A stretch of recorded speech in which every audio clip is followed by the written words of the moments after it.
be sad when a neighborhood landmark goes away, and that's what's happening with Edwards Steakhouse in El Monte. After 37 years, the restaurant is about to serve its last meal, the victim of the bad economy.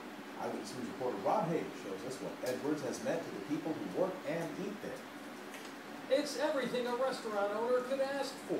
Packed tables, a bustling kitchen,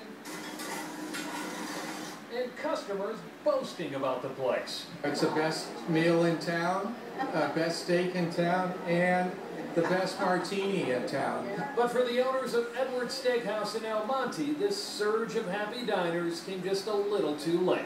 They're set to close after this weekend. And it's really been gut-wrenching because people have been coming in here for so long. You know, they're taking it like a death.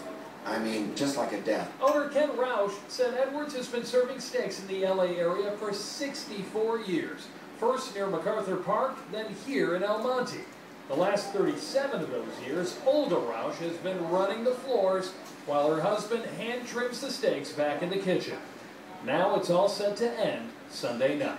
Each day I've cried and been very emotional about saying goodbye to everybody. There's no place like this place.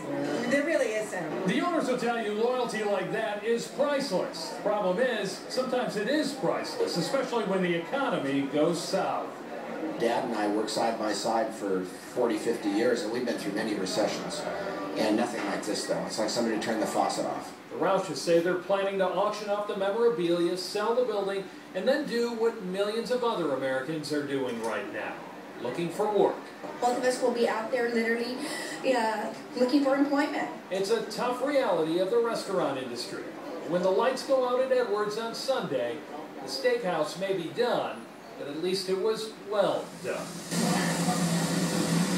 For more than half a century. In El Monte, Rob Hayes, ABC 7 Eyewitness News.